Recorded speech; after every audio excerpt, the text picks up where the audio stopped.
VAT reverse charge for subcontractors for dummies. New changes to VAT come into effect on the 1st of October 2020, when the reverse charge for subcontractors comes into play.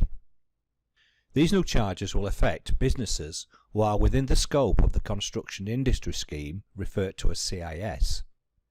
From the 1st of October, such contractors will no longer pay to VAT registered subcontractors the VAT that hitherto has been charged to them on the invoices that the subcontractors send to them.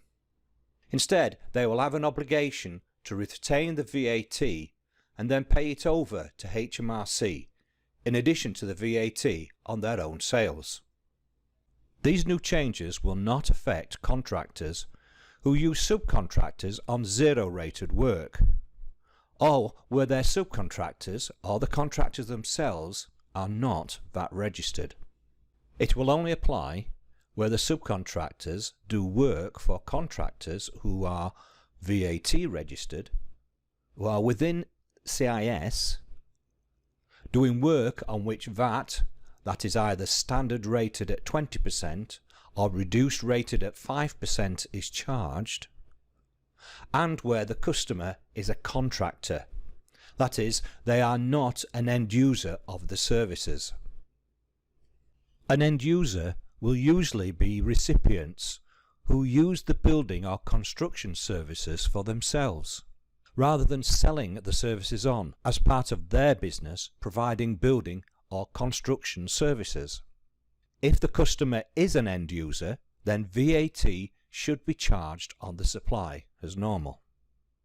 Whenever the reverse charge is applicable to part of the supplies that are on an invoice, then it is applied to the whole supply, regardless of the labour or material content, or even where there are mixed supplies, some of them subject to the reverse charge and some that are not. If they're on the same invoice, all are included in the reverse charge procedure. For example, you could have work that is subject to the reverse charge of, say, £200, and work on the same invoice which is not subject to the reverse charge of £100. Thus the total charge on the invoice would be £300. In this situation, the whole of the invoice will be subject to the reverse charge. The customer, who is the contractor, must advise their supplier, who's the subcontractor, whether or not they are an end user. To inform the supplier that they are an end user and thus not subject to the reverse charge, they should do so in writing, saying something like this: We are end users for the purpose of Section 55A of the VAT Act 1994, reverse charge for building and construction services. Please issue us with a normal VAT invoice with VAT charged at the appropriate rate. We will not account for the reverse charge. Where the customers are incorrectly advised by their suppliers of the rate of tax that the customer should apply, the customer should challenge this and request an amended invoice.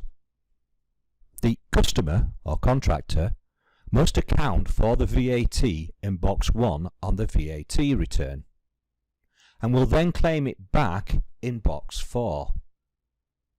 They should not include the net amount in box 6, but they should include it in box 7 as usual.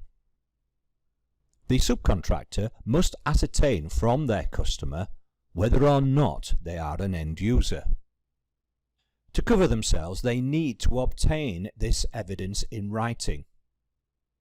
Equally, before applying the reverse charge, they should obtain proof that their customer is VAT registered and also proof that they are subject to the CIS requirements.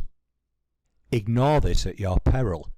If you reverse charge someone who should not be subject to it, you will not receive the VAT from your customer, but HMRC will expect you still to pay over the VAT on your supply that you have failed to charge correctly. By the time this comes to light, your customer may no longer exist, and thus the VAT will stick with you. Where the reverse charge applies, VAT is not shown on the invoices to their contractors as an amount that they must pay. The subcontractors must notify their customers that they are liable to account for VAT on the supply received. A statement such as this should be applied to the invoice. Reverse charge, customer to pay VAT to HMRC. On the invoice they must also identify the rate of VAT chargeable, either 20% or 5%, as well as the amount of VAT that is required to be accounted for by the customer. However, they should not include the amount of VAT in the amount chargeable and payable by the customer. If the subcontractor is using the flat rate scheme and all their sales are standard rated, then it is most likely that it would be beneficial to reconsider and possibly exit the scheme. Due to the reverse charge, going forward, subcontractors may find that they are regularly making repayment claims on the VAT returns that they make, due to having little or no output tax to declare. As they will not receive the output tax from their customers, but will incur input tax on the purchases that they make, this is likely to impact on their cash flow. As a consequence, they may wish to consider doing monthly returns instead of quarterly ones, although they need to take into account the additional effort and aggravation of doing 12 VAT returns a year instead of just 4. Where the reverse charge applies, no output tax should be included in box 1. They must, however, include the net amount of the sale in box 6.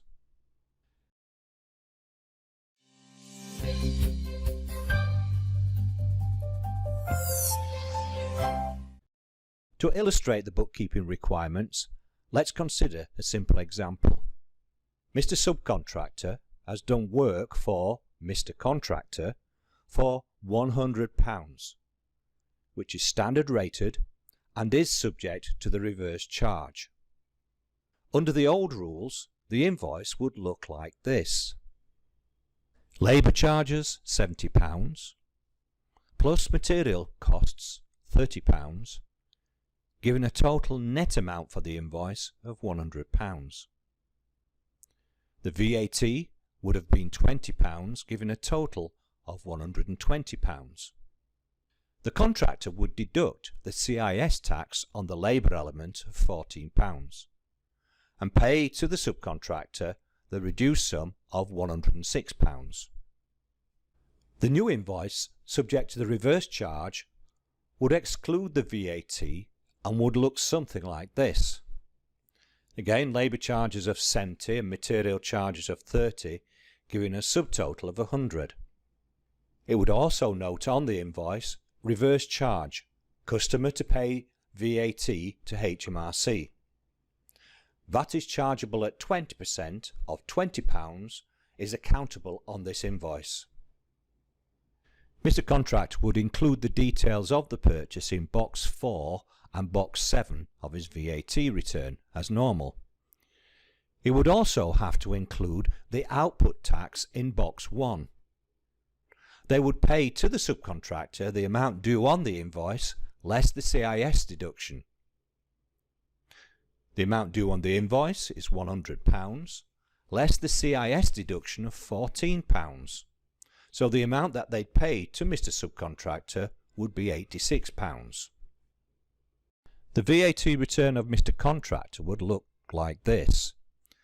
Box 1 would have £20 being the reverse charge VAT. Box 4 would show £20 input tax, which is claimed on the invoice as normal. Box 5 would show nothing payable to HMRC, and box 7 would show the £100 net input, which again is recorded as usual. It seems a little strange to be making an entry in box 1 for output tax without making some entry in box 6 for outputs.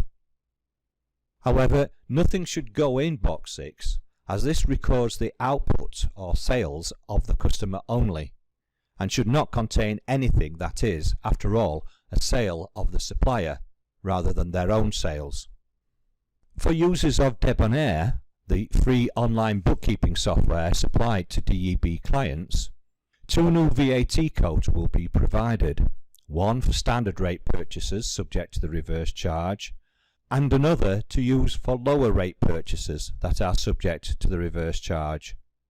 When the payments are made using these codes, the software will ensure that the VAT treatment will be correctly recorded as required. What about the records of Mr. Subcontractor?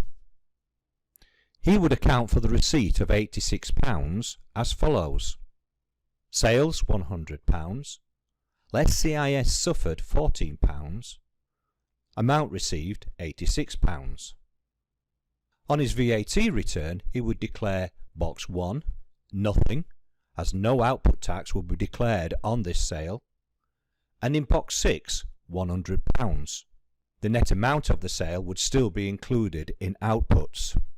The only difference in Mr. Subcontractor's VAT return is the exclusion of the output tax in box 1. As he no longer will receive the VAT from Mr. Contractor, there is no reason to include this in box 1, which, if he did, would indicate that he owed the VAT to HMRC.